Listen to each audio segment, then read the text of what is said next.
you join me at the tremendously exciting moment. It's into your head, number 794, the second episode in as little as 7 years. Isn't it absolutely fantastic? We're really properly back. It's 2 episodes in a row now, and I haven't gone and disappeared off the face of the earth. I think that shows real commitment on my part. I hope you, the listener, will show the same commitment by listening to this crap over and over again and patronizing me and telling me it's great. That's what you should do. That's how you encourage the arts. You tell people who are doing anything creative that they're absolutely fucking fantastic. So tell me I'm fucking fantastic. Just don't do it in public because I don't want people to notice I've got you trained to be fucking trained like chimpanzees. Wait, can you train chimpanzees? Aren't they the ones who go nuts and kill people? I don't know. Wait a minute. There's monkeys and there's chimpanzees and there's apes and there's gorillas and then there's the gorillas who do the guerrilla warfare, but they're not the same as the gorillas that are gorillas in the animal world. They're people. When I was a child, used to be reports about gorillas on the news all the time. They say a load of gorilla fighting has been going on somewhere. There's gorillas all over the place. Gorilla, gorilla, gorilla, gorilla, gorilla, gorilla, gorilla, gorilla. My father used to let me listen to all this stuff. I never explained to me that they weren't real gorillas. He'd explain the rest of the news to me. He'd explain all about, which political party was in government, how they were forming a new coalition government, what was going on in the world of banking where he works, all this fucking fantastic stuff about the weather. But no, he never once occurred to him that his impressionable child who's sitting there listening to the radio with him might be wondering why the fuck there's gorillas in the news all over the world causing trouble and why they're not in a zoo. Oh no, no parent is perfect. If you don't mind, I'm going to interrupt myself there for a moment. No good reason other than the fact that this is the first time since the comeback that I've tried to interrupt myself. And I want to see how it goes in the new setup. I have new software and everything that I'm not used to. So I want to make sure that if I ever do need to interrupt myself, I'll be able to do it properly. So, no, this is an unimportant. Well, for content purposes, it's an unimportant interruption, but please know that it's important in terms of the progression of the show. And I've never interrupted myself on GarageBand before, so we're going to see now if I can do it, if it's possible, if I can stick this right in the middle of another segment and interrupt myself, and make it believable that I've somehow travelled back in time to interrupt myself doing an earlier segment. If it works out well, I'll do another one where I travel forward in time and interrupt myself in a future segment. Or maybe I'll interrupt this segment. I'll say, if you don't mind, this is the me of the past interrupting the me of the future who's had the temerity to come and interrupt the segment by me of the present. Now, I'm the me of the present too, but I'm from another present. It's only present to me. So you're present and his present, and we're all from our own present. So we've all just as much right to be here as everyone else. This, after all, our podcast. But you get the idea. You get the idea. Anyway, back to the me of the past. You can't really convey excitement in a bungee jump unless it's going out live. If I'm a pre-recorded podcast segment and I tell you I'm on a bungee cord, there's no drama in that because you already know I've made it home safely and that this is pre-recorded. Unless I've told you in the preceding segment that if I don't make it down from the bungee cord safely, someone else will complete the podcast for me. I suppose that would work, but I haven't told you that.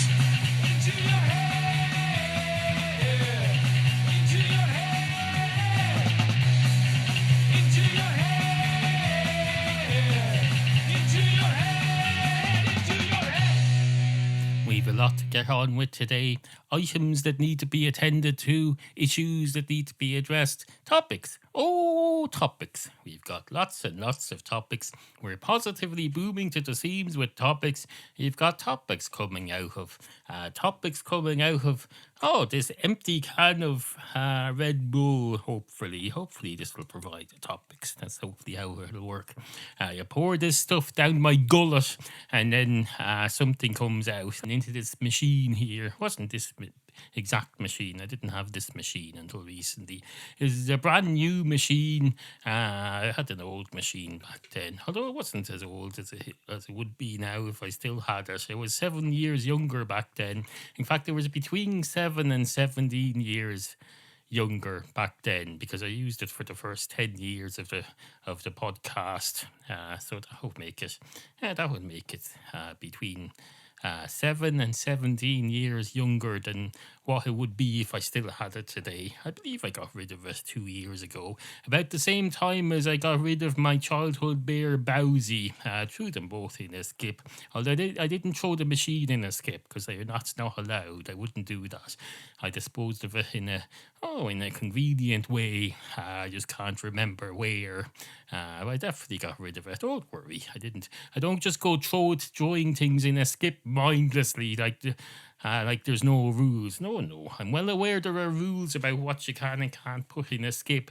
You can put your oldest bear Bowsy, and that's considered perfectly fine. But an inanimate electronic device that's just used basically to type in ones and zeros and store them safely and arrange them until they make some sense, using your artistic talent, such as you have. That's considered bad. No, God forbid you should use a fucking big metal box of rubbish to get rid of the fucking dead computer thing. I've seen 2001: A Space Odyssey. Computers are not to be respected. They're to be thrown in the skip like everything else. Absolutely fucking ridiculous. We treat them with kid gloves. We bring them along to some recycling centre and say, hello, would you mind getting rid of this in an appropriate manner? An appropriate manner would be to tear out a fire extinguisher hose, except one that's been specially adapted to pump out fire, and you'd spray that at the machine, and you'd bring your kids along. You'd have a fun day at the recycling plant watching your old computer being sprayed with fire. And we tell the kids it's a type of dragon that we got from the Fire Brigade Museum. The Fire Brigade used to carry these electronic dragons. There was basically a fire. I believe I just explained there is a fire spray thing for putting out fires, except it would put out fires it would create fire, basically. They spray fire. It's for fighting fire. They used to fight fire with fire in those days because foam wasn't invented yet, and we didn't have piped water going to every fucking pavement in the world. No. You couldn't get water or foam on demand wherever you were. So you fight fire with fire. I was going to say it wasn't terribly effective, but I don't know that. I'm not a fire brigade historian. I may well have been very effective. If they were all using it all the time, I assume they found it to some benefit. Otherwise, the fire brigade wouldn't have existed at all. That was the only thing they had, and they weren't shut down. Nobody came along and said, shut this fucking thing down. It's a completely ineffective service. No, they kept it going. So the fire brigade still exists today. So I assumed it was effective in some way. That wasn't. I know we're talking about the Dark Ages, but they had governments who would decide whether or not the fire brigade. In fact, in the Dark Ages, it has been more likely to shut down something like that. But they kept it going. So what does that tell you? It tells you that the electronic fire spraying devices that spray foam or water but sprayed fire to fight fire with fire were considered helpful in some way. In some little way, they may not have been the most fantastic life-saving equipment ever created, but at the time, that was the latest thing. It was the latest thing. If that BBC programme Tomorrow's World had been on back then, they would have featured that. They would have said, "Here's the latest thing in firefighting. We're fighting fire with fire, fire that we've generated from a hose on the fire truck." That's why it was called a fire truck. They're not called water trucks or foam trucks. They're called fire trucks. Just as the milk lorry wasn't called a, well, it wasn't called anything else. It was called a milk lorry. They call it a milk float.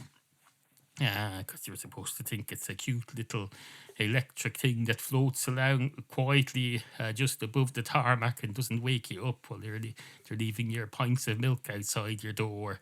But no, it was basically a truck. It was a big fucking truck. That's what a milk float was. They tried to fool you with language. That was branding gone mad. That's what that was. Hey, how did it go around? I remember when I was a child, we'd hear all about the milk lorries. They'd say, "Oh, the milk lorry, it's a milk float." You'd see it on advertisements, and you'd see fellas creeping around, very enthusiastic looking milkmen leaving bottles of milk outside everybody's door, but not waking them up with all the clattering. No, no. They are considered the quietest thing on earth. If you had to hop on this machine here, it would probably measure at minus 10 decibels, and you wouldn't be able to hear it. I'd have to use some of these features in GarageBand just to make it audible. That's how milk floats supposedly were. Well, it's the same with fire trucks. They were never anywhere near as effective as people told you they were in the fire truck advertisements. That's the way all advertising works. And I don't think there's anything wrong with it. You have to build things up to get a bit of enthusiasm out of people so they'll try stuff out that they haven't tried before. So don't go getting all your knickers in a twist over it. It's perfectly fine. Absolutely perfectly fine. There's nothing wrong with it. There's no need to go out starting a campaign against it or against whatever it was.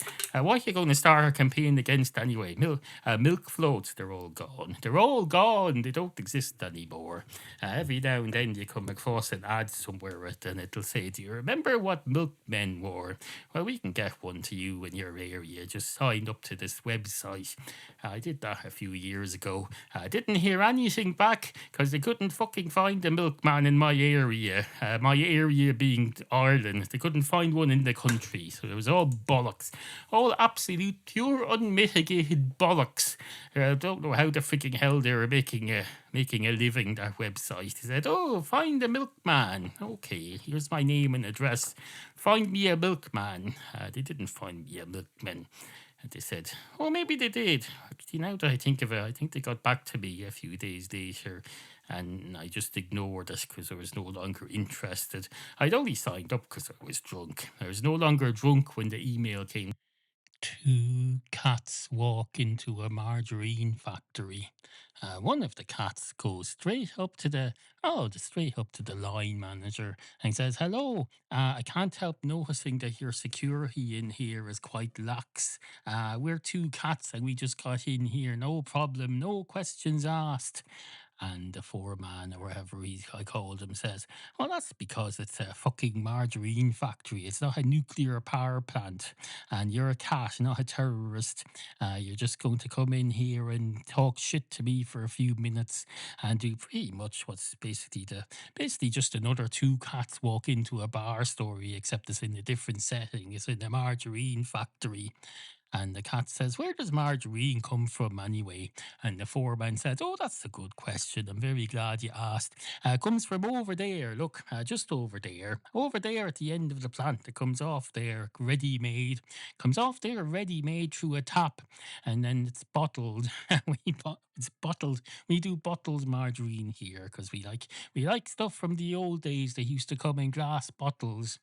So we bottle the margarine." And the cat says, "Are you sure you're not talking about milk?" And the man behind the bar, except he's not in the bar, he's in the margarine factory and he's a line foreman or something, says, "No, I'm quite sure as I don't mean." "Wait, what did you just ask me? I forget. I was busy stating what I was again." And the cat says, "I don't know. I think you asked you something about Oh, yes, do you not put the margarine in a tub? And the man behind the bar says, I think I've just explained very clearly that we don't. We don't put it in a tub. Oh, yes, the cat goes. I was going to ask you something about margarine. You seem to be implying that it's like a dairy milk product that would be put into bottles. And the man behind the bar says, no, and that's not what I'm suggesting at all. If I put Coca Cola in glass bottles, would that mean I'm saying it's a dairy product? It would not. It would not. Coca Cola is obviously not a dairy product. It's a soft drink with vegetable extracts. I remember from last time I was still able to read the label before they made everything too small. Definitely used to say soft drink with vegetable extracts. And that's why we drink it, because we like soft drinks with vegetable extracts and a little bit of caffeine in them. Although personally myself, I prefer the small brand colas that have twice as much caffeine and weird names like Curiosity Cola, the long deceased Red Bull Cola. You can't get Red Bull Cola anymore. That's why the podcast went off the air for 7 years. They couldn't get Red Bull Cola anymore. I was totally dependent on it. I had to go do something else instead. I went and did Matchstick Cats, which just involves copying and pasting some drawings of cats that I made 20 years ago and writing stuff over their heads and implying that they're saying the stuff that's over their heads when they're clearly not. To anyone who has any basic operating brain can distinguish between what's real and isn't. The matchstick cats clearly are not talking. They're not even cats. They're just drawings, and they're barely drawings as it is. They're semicircles that have drawn semi-automatically with a couple of triangles as ears. Matchstickcats.com, incidentally, if you're interested. And the cat says, wait, which one of us is talking now? And the man behind the conveyor belt says, I've no fucking idea what you're talking about. No idea at all. Although, to your credit, it's quite remarkable. I can make out the words that are coming out of your mouth, even if I can't understand under the overall concept of what you're talking about. I recognize all the words. You're enunciating them very clearly. Well done. You're clearly a very competent humanoid cat. And the cat says, that's great. Can I have a job? So, and the man behind the conveyor belt says, as what? As a assembly operative for margarine. You want to assemble margarine all day for 8 hours in front of a conveyor belt. You're better than that. That's not the kind of work you should be doing. A young high flying cat like you. You should be, I don't know, maybe you should be doing a podcast or something. Have you ever tried to do a podcast? And the cat says, what's a podcast? And the man behind the conveyor belt said, I've no idea. I work in a factory. How the fuck would I know what a podcast is? And the cat says, just because you work in a factory doesn't mean you can't know what a podcast is. Lots of people listen to podcasts in all walks of life. It's not just for the intellectuals like ourselves, myself and the other cat. People like you, low lifes like you, who work in margarine factories, although you're not clearly not that low down. He's here to be the foreman in charge of the conveyor belt assembly line or something. And the man behind the conveyor belt says, I'm only in charge of this side of it. All the operatives sit on the opposite side of it, and I walk up and down on the other side of it where there's nobody except me. And the cat says, that's so you can supervise them easily, you fucking idiot. They put you on that side where there's nobody standing so you can walk up and down the empty sided conveyor belt and keep a good eye on things and have a look at the stuff as it's going along the conveyor belt and supervise. They're not doing that to isolate you, you fucking idiot. And the man behind the conveyor belt, you see, that's exactly what I'm talking about. You think someone like me could listen to a podcast and appreciate it and understand it? And the cat says, this is a podcast I'm pretty sure you could listen to and appreciate this, considering it features you for a significant part of it. It's been at least 5 minutes now you've been a part of it. And the man behind the conveyor belt says, I suppose that's true. I suppose that's true. Although I only have your word for it. How do I verify that this is going to be a podcast? And the cat says, I'll verify it for you. Give me your hand. And the man gives the cat his hand, and the cat scratches it. Makes three very deep scrapes into the palm of the man's hand. And the cat says, "What the fuck are you doing?" The cat says, "I'm verifying you." It's a bit like the way bouncers do in nightclubs. They put a bit of paint on your hand or something, such as my understanding. They mark you. So if you leave the nightclub and go back in, people will know, the bouncer will know, oh, he's already paid his way in. He can go back in. So I've clawed your hands to bits to verify you. And the man behind the conveyor belt says, "What exactly are you verifying, though?" And the cat says, "I'm verifying that you're accepted into the podcast listening community. You can come and get our podcast and listen to it and share it with your friends and understand and appreciate it and enjoy it. And I'm also verifying that you've been in it." If we use this segment, of course. Of course, he might not. Uh, the fuck are you drinking? There's a sign at the door that says, "No food or drinks on the premises, please." And the cat says, "Is this not a food plant?" And the man behind the conveyor belt says, "It is indeed, it is indeed, but it's not a bring your own food plant. We make the food here, we assemble it from the very beginning. We bring in the raw materials in a secure lorry through the back door, and then we put them on the conveyor belt, and then they come off the other end as completed food. You don't get to come in and interfere, bring in other foods and beverages." And the cat says, "What's the worry here? Is it that I'm going to pour some of this beverage into the margarine while you're not looking?" And the man says, "That's exactly what it is, yes. Or also that you'll need, if you drink enough of it, you'll need to piss soon and that you'll piss somewhere. And then the food, although you won't piss in the margarine, you'll piss somewhere. And if a food and health inspector comes in here and smells cat's piss, he's going to shut us down. He's going to be like Gordon Ramsay on that thing. He'll say, shut it down, shut it down. There's a fucking cat pissing everywhere. Shut it down, shut it down until he stops pissing." And the cat says, "That doesn't make any sense. I'll have stopped pissing by then. I won't be doing a continuous stream of piss for several hours. So if he comes in and says, shut it down until the cat stops pissing, then it'll be open again within a couple of seconds. I'm not that good that I can go on pissing for hours non-stop. That's more of a dog thing or a horse thing. I'm a cat." And the man behind the conveyor belt says, we do have a fucking toilet. It's right over there." And the cat says, "That's nice. Well done. Do you want to go and have a piss?" And the man says, "As a matter of fact, yes, I do. But I can't just abandon my job. May not be a nuclear power plant, but it's important what we do here. What we do here is important. What we do here is going to affect what's in the ground with the coal millions of years from now." And the cat in front of the conveyor belt says, "Are you trying to get a running theme going through this podcast?" And the man says, "I've no fucking idea. Haven't a clue what the fuck." And the cat says, "That's fantastic. Is that the alarm going off?" And the man behind the conveyor belt says, "I think it is. I think that's the alarm for when the when the other thing that's in the oven is ready. What did you put in? Was it the mushrooms?" And the cat says, "Yes, it was the mushrooms. Hang on a minute, and I'll go and turn them off now and take them out. If you'll excuse me just a moment." And the cat says, "I will indeed. I think you just knocked over your beverage." And the cat says, "Shut your stupid ugly face. Excuse me a moment." Hello, it's me again. I'd completely forgotten that I ended that segment saying, "Excuse me a moment, I'll be back in a moment," and all that crap. Was it meant to be me saying that I'd be back in a moment, or the cat in the story saying that he'd be back in a moment? It's not completely obvious to me. Suffice to say, I haven't been away for all those hours that have elapsed in the meantime. I came back shortly after and recorded an extra segment. I went elsewhere in the program, and then I came back to this and heard myself say something about being back in a moment. I'm already coming back for hours. That all happened hours and hours ago. The mushrooms went fine. Well, at the time, if I remember rightly, they weren't quite ready yet. So I put them back in for another 10 minutes.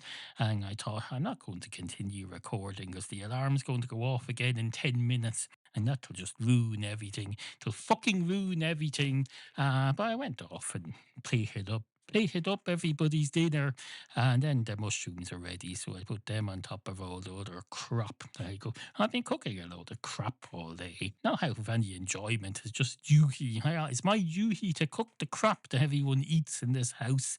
And so So cook it I cook it I do, just like every householder has since the beginning of time, since back in the dinosaur era when men used to go out and, oh, they used to go out and roar and scream and hunt down other dinosaurs and eat them and bring the leftovers back to their families. And they'd say, here's this crap. I didn't enjoy hunting it down and killing it, but I did it anyway, because that's what you have to do to bring in, to bring in the bacon, so to speak. How did they call it that? Did they call it bringing in the bacon? Wasn't there? Wait, bacon is pigs, isn't it? So I think they have some sort of hogs of some sort. Maybe not the modern day pigs, but in the dinosaur era, I'm sure they had something that was comparable to a pig, just as they had things. They had pterodactyls, which are comparable to today's modern day chickens, just slightly different.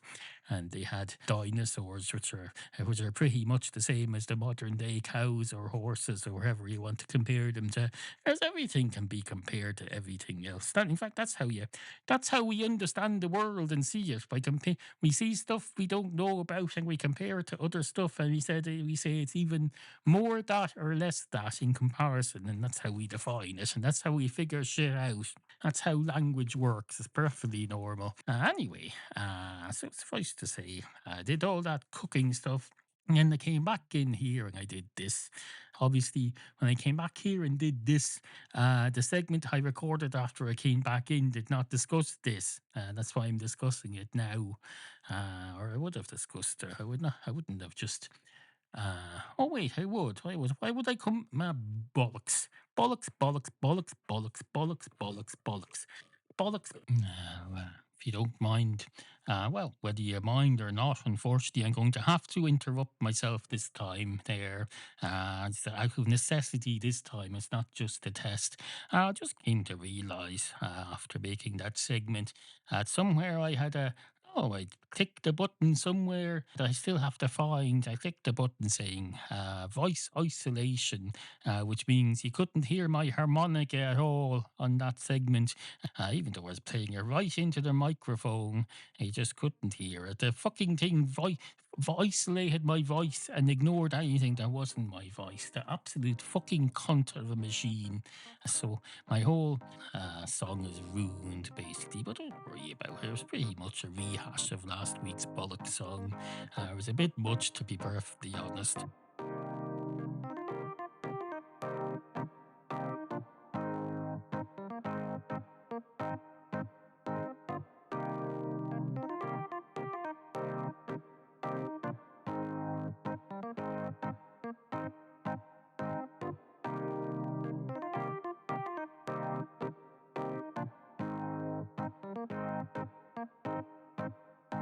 Two cats emerge from a margarine factory.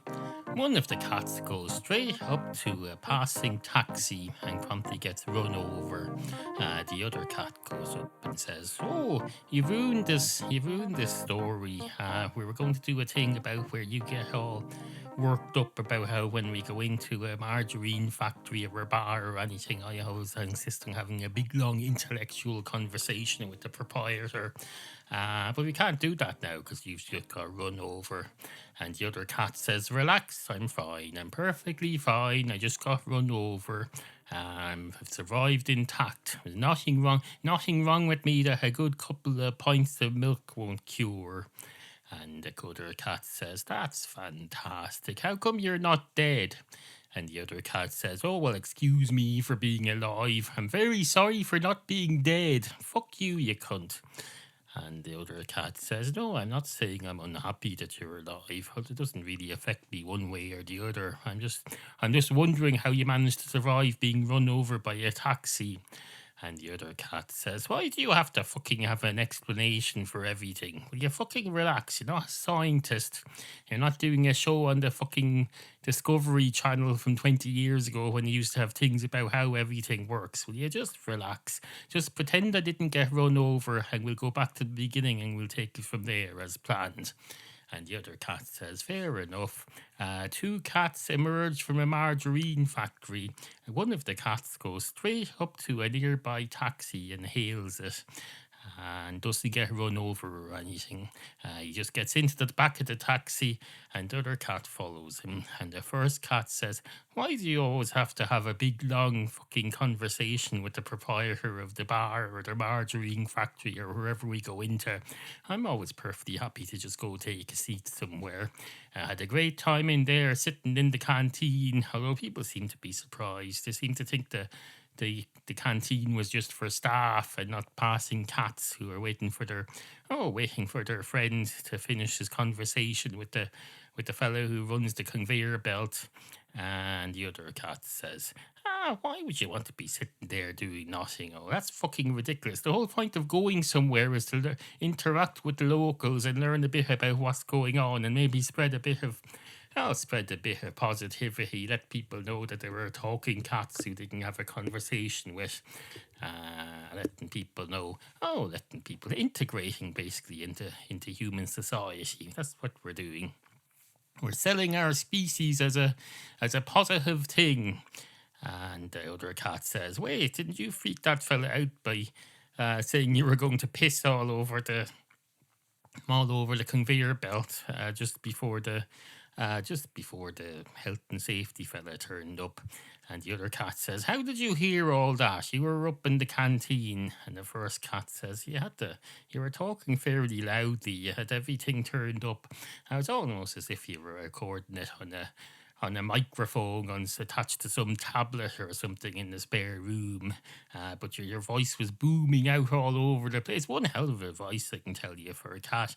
If you don't mind me saying so, you have one hell of a voice for a cat." And the other cat says, "I don't mind you saying." "Oh, wait, I do mind you saying that. You're saying I'm loud. I can be heard at the other end of the factory, is it at the other end of the factory, the place where you were, the canteen?" And the other cat says, "There wasn't really a canteen as such. It was just a place where people go to eat their lunch and have a bit of a cup of tea or coffee, and sit down and wait until they're called back to the conveyor belt to start doing their mindless task of assembling margarine, assembling kilo after kilo of margarine into rectangular lumps that can be crammed into a plastic carton, or maybe bottled. I hear they do bottles margarine in there as well. When I say I mean I heard you talking about it to the supervisor." And the other cat says, "I did indeed. Wait, did we leave that bit in though, or did we edit it out? I don't know. I can't remember now. That's going to be a problem now as well." What else was we going to say? Oh yes, the harmonica thing. That's not relevant to this segment.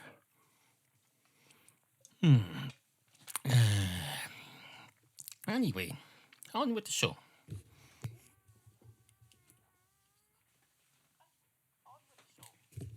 Now, I know what you're thinking there. You're thinking, "Jesus Christ." So all that stuff about looking to find the milkman was all something he just said in error. He forgot about it. He said, "I couldn't find the fucking milkman," when in actual fact, they probably did find him a milkman. Chillax. Take a chill pill. Take a chill pill. Don't have kittens. It's just a man in a podcast telling you a story to occupy your day. It's not a fucking it's not.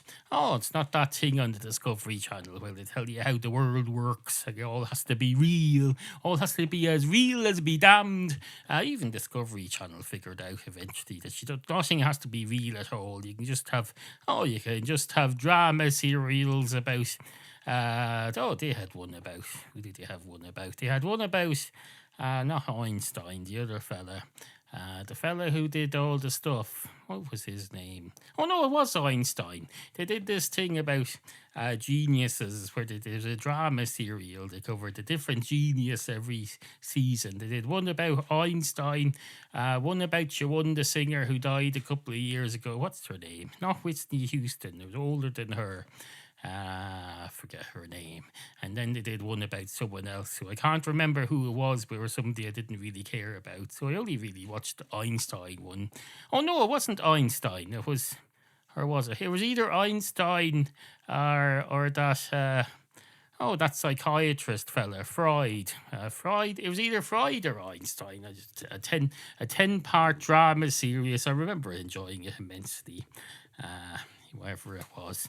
Oh, I did. You're thinking now. Oh, he's probably talking crap now as well. He doesn't remember whether it was Freud or what's his name, the other fella. Who did I say? Well, it was definitely either Freud or Einstein. I think it was Einstein now, that I think about it. There was another thing about Freud somewhere else that wasn't very good. No, I did remember that I enjoyed it immensely. Just because I find it hard to remember the details afterwards doesn't mean I didn't enjoy it. Do you remember the details of every fucking football game you went to 50 years ago? You Americans, you love your football games. Can you remember a football game? Can you remember, if you think back to 50 years from today, what was the last football game you had been to before that day? And who played and how long and what did you have in terms of food before you left the house, and how many urination sessions did you have during? Oh, that's a thing I'd forgotten all about urination sessions. I used to, in the early days of this podcast, I used to do the urination session of the week. I happen to be recording this in my mother's bedroom. I'm right beside the entrance to the ensuite bathroom. In fact, now that I think about it, I could move this microphone, I could spin around this microphone arm and point it in towards the toilet. I could do a sit down session in the toilet. And I think this would just about reach without even having to move the desk. That would work. But I'm not going to do it because that would be disrespectful. Still my mother's bedroom, just because she's in her home. I'm not going to just take over her fucking toilet and start pissing everywhere just to entertain you. So no, have a bit of decorum, for Christ's sake. Absolute fucking. I'll tell you what I'll do instead, though. I'll do a harmonica session of the week. Here we go.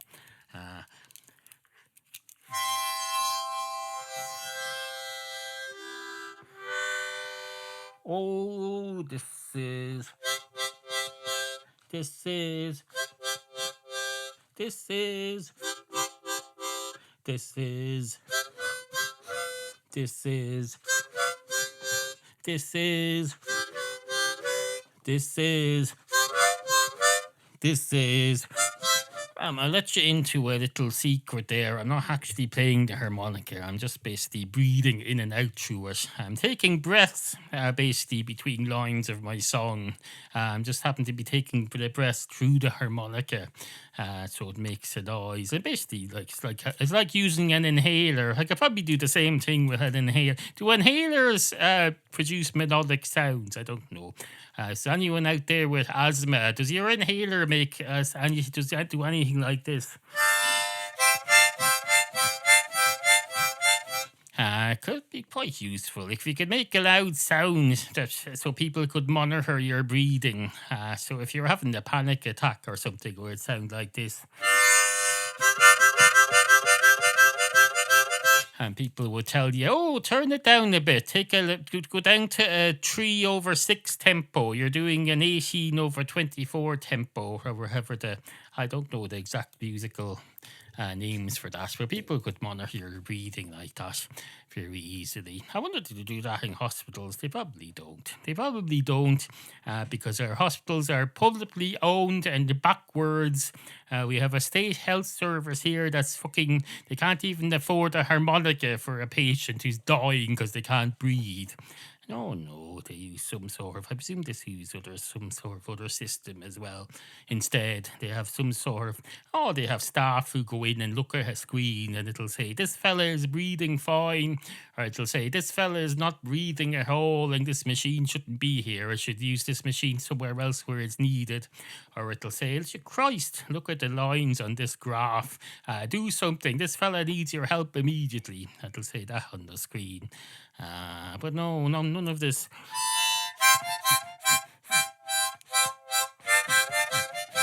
Now I got a bit confused there. I did about 4 out breaths in a row without breathing in. That's because that's because my breathing is retarded. I need help. I need to be brought into the fucking emergency room, where someone can go, breathe, breathe, breathe, breathe, or we'll get out the thing with the plungers that we put on your chest and we'll pump electricity into you, which makes about as much sense as the fire brigade thing earlier, where they're pumping fire, spraying fire at a fire. It makes about as much sense as that. That's how much sense the world makes.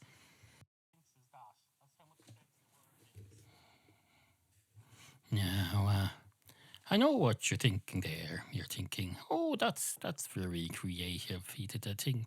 Oh, he did a thing where you use a harmonica and you turn it into a thing for measuring breathing. I would never have thought about that. That's very clever. That is. That's on Einstein level. If Einstein was trying to think up some useless crap for a podcast instead of actually figuring out how the real world works, because the real world is not going to take, no matter how ingenious these ideas are, they're not going to come to fruition in the real world. Let's be realistic about this. There's no health system that's going to take on board a thing that sounds like a harmonica and tell its staff, oh, you just listen out to how the harmonica inhaler thing sounds and we'll go by that. No, because that would be a lawsuit, the Disneyland of lawsuits. Then that's what we would have. We'd have the Disneyland of lawsuits in our medical system, because every second chancer would be go along suing, saying that fella,